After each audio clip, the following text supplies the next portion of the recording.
Iusnormativismo. ¿Alguna vez te has preguntado por qué el derecho debe seguir ciertas reglas? ¿Qué hace válida a una norma?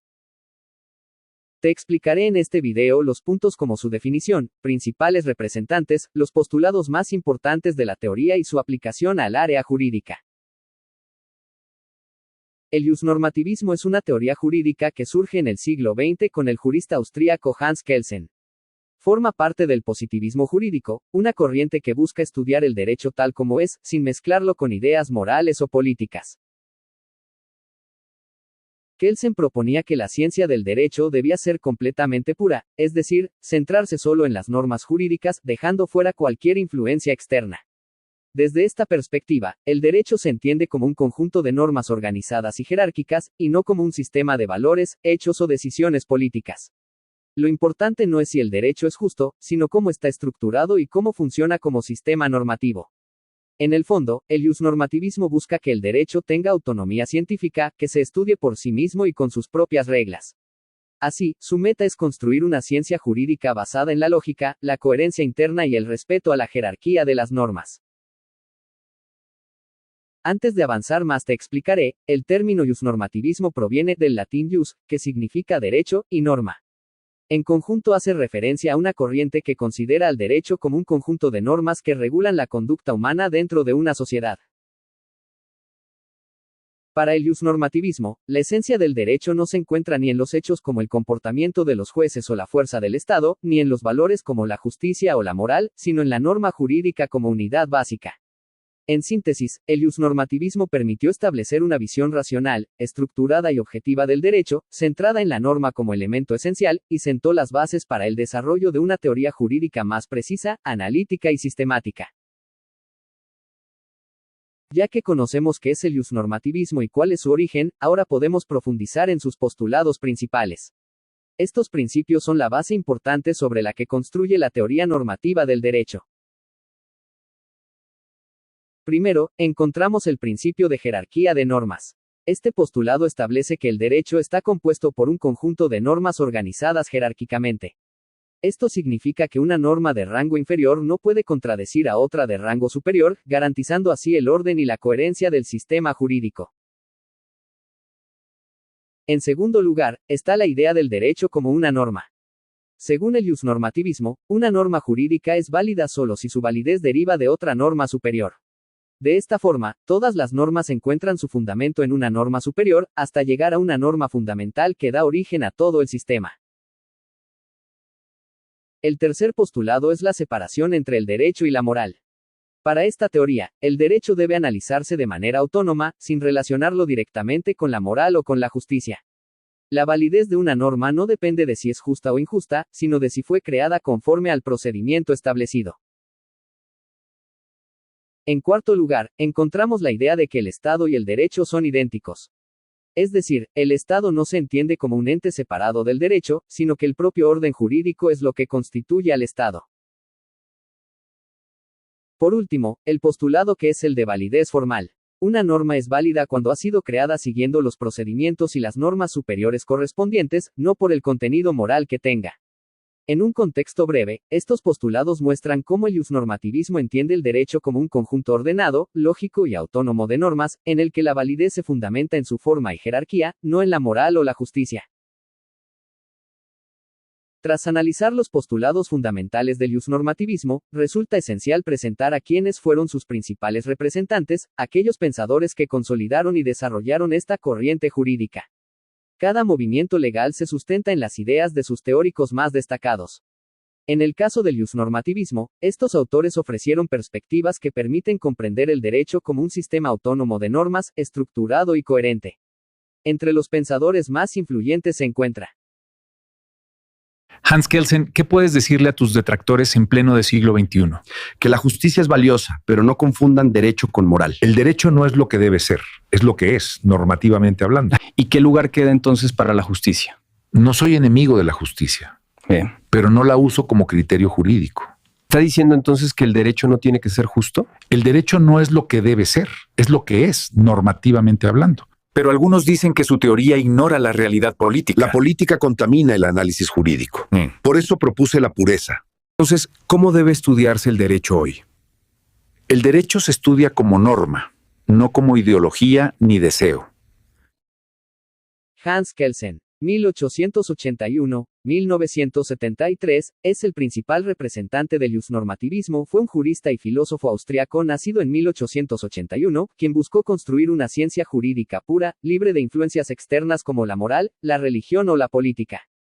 Para Kelsen, el derecho debía analizarse solo desde su estructura normativa, es decir, como un conjunto ordenado de reglas que derivan su validez unas de otras. A continuación, te explicaré sus principales ideas y cómo éstas contribuyen a entender el funcionamiento del sistema jurídico.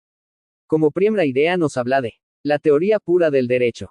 Hans Kelsen desarrolló su famosa teoría pura del derecho, la cual propone que el derecho debe estudiarse de forma pura, sin mezclarlo con otras disciplinas como la ética o la sociología. Él afirmaba que el objetivo del jurista no es juzgar si una ley es justa o injusta, sino comprender cómo funciona el sistema jurídico y cómo se estructuran las normas. Kelsen distingue entre el ser, lo que ocurre, y el deber ser, lo que debe ocurrir. El derecho pertenece al ámbito del deber ser, porque no describe hechos, sino establece obligaciones y consecuencias jurídicas. Por ejemplo, el derecho no dice, las personas roban, sino, el que roba debe ser castigado. Como segunda idea, la pirámide de Kelsen. Uno de los aportes más conocidos de Hans Kelsen es la pirámide del derecho, o pirámide de Kelsen, una representación gráfica de la jerarquía normativa. Según Kelsen, las normas jurídicas forman un sistema ordenado en el que cada norma obtiene su validez de una norma superior. En la parte superior de la pirámide se encuentra la Constitución, que es la norma fundamental de todo el sistema jurídico. De ella derivan las leyes emitidas por el Poder Legislativo. Debajo de las leyes se encuentran los reglamentos, acuerdos y decretos que emite el Poder Ejecutivo para aplicar las leyes. En la base de la pirámide están las resoluciones judiciales y los actos administrativos, que aplican las normas superiores a casos concretos. En resumen, la pirámide de Kelsen muestra que todas las normas están jerárquicamente ordenadas, y que ninguna norma inferior puede contradecir a una superior, porque perdería su validez. Como tercera idea nos habla de la norma fundamental o Grundnorm. Kelsen también planteó la existencia de una norma fundamental hipotética, conocida como la Grundnorm.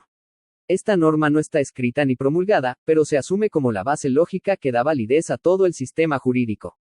Por ejemplo, se presupone que debe obedecerse la Constitución.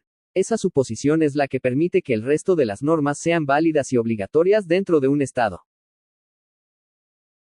Como importancia e impacto de la teoría de Kelsen nos dice que gracias a la teoría de Hans Kelsen, el derecho comenzó a verse como una ciencia autónoma, con sus propias reglas y métodos de estudio. Su pensamiento influyó en la creación de tribunales constitucionales, encargados de garantizar que todas las leyes y actos del gobierno estén de acuerdo con la Constitución.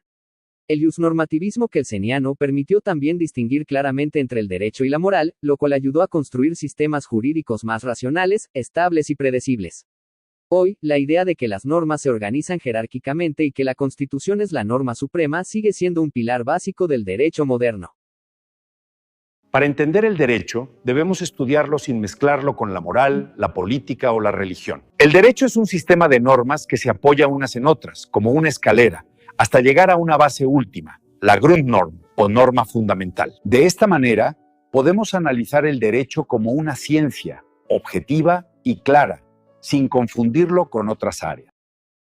Otro pensador destacado también es Herbert Lionel Adolphus Hart, 1907-1992. Herbert Lionel Adolphus Hart, jurista británico, desarrolló una versión renovada del positivismo jurídico en su obra, El concepto de derecho, 1961. Aunque comparte con Kelsen la idea de que el derecho debe analizarse como un sistema de normas, introduce un enfoque más sociológico y lingüístico. Hart critica a Kelsen por su excesiva abstracción y propone una visión más realista del derecho como práctica social compleja. Según él, el derecho está compuesto por dos tipos de reglas. 1. Reglas primarias, que imponen obligaciones y regulan conductas, por ejemplo, las normas penales. 2. Reglas secundarias, que establecen cómo crear, modificar o aplicar las reglas primarias, por ejemplo, la Constitución o las leyes de procedimiento. Las reglas secundarias permiten distinguir un sistema jurídico de un simple conjunto de costumbres. Entre ellas destaca la regla de reconocimiento, que es la norma social que identifica qué normas pertenecen al sistema jurídico y cuáles no. Con esta teoría, Hart logra integrar la dimensión normativa y social del derecho, mostrando que la validez de las normas depende tanto de su forma como de su aceptación por parte de los operadores jurídicos, jueces, legisladores, ciudadanos. Hart también defendió la separación conceptual entre derecho y moral, pero admitió que, en la práctica, ambos suelen entrelazarse. De este modo, su normativismo es menos rígido que el de Kelsen, pero conserva la idea de que el derecho debe analizarse como un sistema normativo autónomo. Otro pensador relevante es Alf Ross, 1899-1979. El jurista danés Alf Ross representa la corriente del realismo escandinavo, que comparte con el normativismo la idea de que el derecho es un sistema normativo, pero añade una dimensión empírica. Para Ross, las normas jurídicas no son simples enunciados prescriptivos, sino directrices de conducta respaldadas por expectativas sociales. Su obra, Sobre el derecho y la justicia, 1953, busca superar el formalismo kelseniano mediante una comprensión más realista del funcionamiento jurídico. Ross sostiene que una norma es válida no por su posición jerárquica, sino porque produce efectos reales en la conducta de las personas y en las decisiones judiciales. La validez del derecho, entonces, se verifica a través del comportamiento de los jueces, quienes aplican las normas y dan vida al sistema jurídico. Aunque Ross rechaza las nociones metafísicas de justicia, mantiene la idea de que el derecho es un fenómeno normativo y socialmente verificable. Su enfoque combina el análisis lógico con la observación empírica, aportando una visión más dinámica del normativismo. También en los pensadores más relevantes se encuentra Auguste Thom, 1839-1912. Auguste Thom fue uno de los primeros juristas en sentar las bases del normativismo moderno. Su pensamiento se enmarca dentro del positivismo jurídico alemán del siglo XIX, influido por la escuela analítica y el derecho formalista. Thom defendió la idea de que el derecho es un orden de normas destinadas a regular la conducta humana en sociedad. Rechazó las interpretaciones moralistas del derecho natural y subrayó la necesidad de una ciencia jurídica autónoma, basada en la lógica y la sistematización normativa. Para él, el derecho debe entenderse como un sistema cerrado y coherente, en el que cada norma ocupa un lugar dentro de una estructura jerárquica. Su pensamiento influyó directamente en autores como Kelsen y Binding, quienes desarrollaron posteriormente una teoría más rigurosa sobre la estructura normativa del derecho. No podemos dejar de mencionar a Carl Binding, 1841-1920. Carl Binding, jurista alemán y contemporáneo de Thom, fue una figura clave en la consolidación del positivismo normativista. Su obra más destacada, La fuerza obligatoria de la ley, defendió la idea de que la norma jurídica tiene un carácter imperativo y vinculante, independiente de su contenido moral. Binding introdujo una distinción importante entre el mandato jurídico y la sanción. Según él, el derecho no se reduce a la coacción, sino que es ante todo un orden de deberes impuestos por la autoridad legítima. Además, Binding elaboró una teoría sobre la estructura del delito que influyó profundamente en el derecho penal moderno. En su visión, el delito consiste en la violación de una norma jurídica válida, no en un simple acto inmoral o dañoso. Su aporte al normativismo radica en haber reforzado la noción de norma como unidad básica del derecho, estableciendo las bases para que Kelsen y otros autores desarrollaran una teoría más sistemática y formal. En conclusión, el normativismo representa una de las corrientes más influyentes y perdurables de la filosofía del derecho contemporánea. Su énfasis en la norma jurídica como elemento esencial permitió transformar la comprensión del derecho en una ciencia autónoma, lógica y estructurada. Gracias a autores como Kelsen, el derecho dejó de depender de consideraciones morales o políticas para definirse por su validez formal dentro de un sistema jerárquico. Con Hart, se incorporó una visión más flexible y socialmente realista, reconociendo la importancia de las reglas de reconocimiento y las prácticas jurídicas. Ross aportó una perspectiva empírica, vinculando la validez del derecho con su efectividad social. Por su parte, Thom y Binding fueron precursores esenciales en la sistematización del derecho como orden normativo. El normativismo ha sido objeto de críticas por su aparente indiferencia ante la justicia y la moral. Sin embargo, su contribución a la claridad conceptual, la lógica y la sistematicidad del derecho es innegable. Su legado perdura en la teoría jurídica moderna, en la interpretación judicial y en la construcción de sistemas legales basados en la seguridad jurídica y la coherencia normativa. En definitiva, el iusnormativismo consolidó la idea de que el derecho, más que un ideal moral o una herramienta política, es un sistema de normas que regula la conducta humana mediante la validez formal y la autoridad legítima. Esta visión, aunque técnica y abstracta, sigue siendo fundamental para entender cómo funciona el derecho en los estados contemporáneos. Con todo lo que hemos analizado hasta este punto, contamos con un marco teórico sólido. A partir de estos fundamentos, aplicaremos la teoría del iusnormativismo en un caso actual, con el propósito de comprender este fenómeno jurídico y observar cómo los principios estudiados se reflejan en la realidad contemporánea.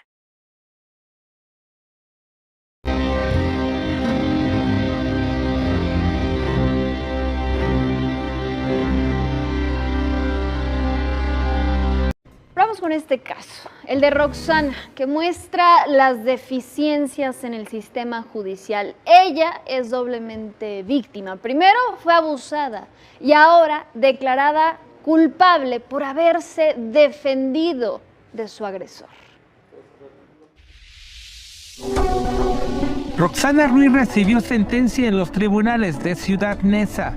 Una juez le dictó más de 6 años de prisión por un uso excesivo en la legítima defensa. Roxana, de 23 años, presuntamente fue atacada por un sujeto quien al parecer abusó de ella. El hombre murió cuando Roxana se defendió. Me siento mal, me siento triste, me siento pues decepcionada de la justicia porque se quedó acreditado, se quedó plasmado, comprobado de la violación que sufrí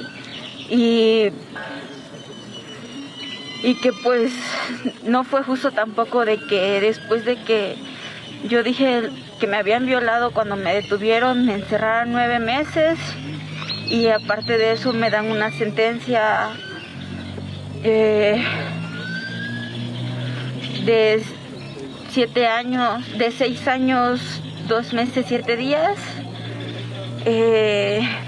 Y pues que esta persona que me agredió sexualmente pues murió en el acto en que yo me defendí.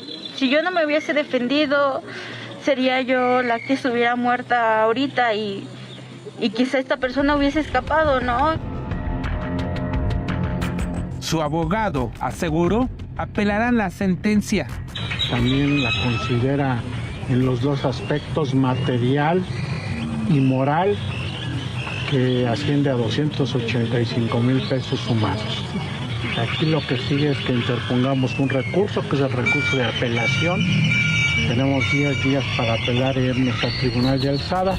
Así que será en los próximos días cuando se determine la situación jurídica de Roxana. Daniel de Rosas, Fuerza Informativa Azteca. ¿Y por qué nos dicen que Roxana fue al recurso del uso excesivo de la legítima defensa?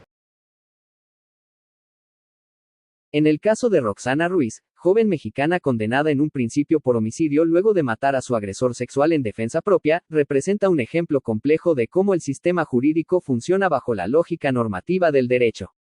Desde la teoría del iusnormativismo, el fenómeno jurídico se entiende como un conjunto de normas válidas que regulan la conducta humana, separadas de juicios morales o emocionales. Analizar este caso desde esta teoría permite comprender cómo el derecho opera a partir de reglas formales, y cómo su aplicación e interpretación determinan las consecuencias jurídicas. Analizando los hechos principales también del caso de Roxana Ruiz, que fue agredida sexualmente en 2021 en el Estado de México. Durante la agresión, se defendió de su atacante y este murió.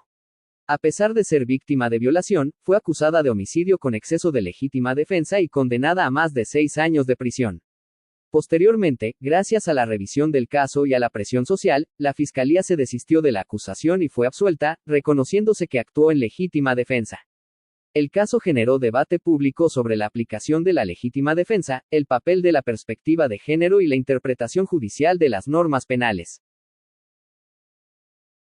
Basándonos desde los fundamentos de la teoría del iusnormativismo, podemos tener un análisis para poder reflejar con claridad el fenómeno jurídico. Como primero tenemos la norma jurídica como centro del fenómeno. Desde el iusnormativismo, el derecho se manifiesta en normas generales y válidas. En este caso, las normas relevantes son las del Código Penal que tipifican el homicidio y las que establecen la legítima defensa. El papel del juez es determinar, mediante un razonamiento jurídico, qué norma se aplica a los hechos, si la que sanciona el homicidio o la que exime de responsabilidad por legítima defensa. Inicialmente, el sistema jurídico interpretó que Roxana había hecho un uso excesivo de la defensa, por lo tanto, aplicó la norma del homicidio. Sin embargo, en una segunda revisión, las autoridades reconsideraron la interpretación normativa y determinaron que sí se cumplían los requisitos legales para la legítima defensa. Esto demuestra cómo, desde el iusnormativismo, los resultados jurídicos dependen de la subsunción de los hechos a la norma, no de emociones o juicios morales. Como segundo fundamento, la validez formal y aplicación del derecho. El caso se explica por la validez formal de las normas. El Código Penal y los procedimientos judiciales son normas válidas porque fueron emitidas por autoridad competente, Congreso y jueces. Aunque socialmente la condena inicial se consideró injusta, desde el punto de vista normativo fue jurídicamente válida, ya que se basó en normas vigentes. El cambio de decisión posterior no anuló las normas, sino su interpretación jurídica a la luz de los hechos y de una correcta aplicación de la norma de legítima defensa. También como tercera sería la separación entre derecho y moral. El iusnormativismo sostiene que el derecho y la moral son esferas distintas. En el caso de Roxana, la sociedad consideró que su actuación era moralmente correcta, defender su vida, pero el sistema jurídico inicialmente no la absolvió porque no valoró los hechos desde la moral, sino desde la estructura normativa formal. Esto muestra que el sistema jurídico opera bajo reglas, no bajo sentimientos o criterios subjetivos de justicia. Y como última, el fenómeno jurídico como aplicación de normas. Para el iusnormativismo, el fenómeno jurídico consiste en la aplicación de una norma general a un hecho particular. En este caso sería: hecho, Roxana mató a su agresor. Norma 1. Homicidio, sancionable. Norma 2. Legítima defensa, excluye sanción. Decisión: determinar cuál norma se aplica.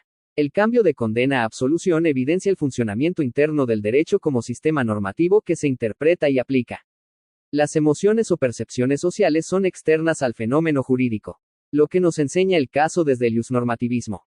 El caso de Roxana Ruiz muestra que el derecho funciona como sistema normativo formal, compuesto por reglas jerárquicamente ordenadas. Requiere interpretación jurídica objetiva para aplicarse correctamente. Puede generar decisiones consideradas injustas por la sociedad, pero válidas jurídicamente. Es un fenómeno autónomo, donde lo jurídico se explica por normas y procedimientos, no por criterios morales. Al final, la absolución de Roxana demuestra que el sistema normativo puede rectificar su aplicación cuando se reinterpreta la norma correcta, reafirmando que el derecho es un orden normativo que busca coherencia interna, aunque a veces tarde en reflejar la justicia material. Como conclusión, desde la perspectiva del iusnormativismo, el caso de Roxana Ruiz no se entiende como un conflicto moral o emocional, sino como un problema normativo de aplicación del derecho. El sistema jurídico actuó conforme a sus normas válidas, y su corrección final, la absolución, refleja que, dentro de su propia estructura normativa, puede alcanzar resultados justos mediante una aplicación más precisa de las reglas. Este análisis demuestra que el iusnormativismo permite comprender el derecho como un fenómeno racional, lógico y formal, que busca mantener su validez y coherencia, incluso en casos sensibles y socialmente complejos. Esto ha sido todo sobre el iusnormativismo.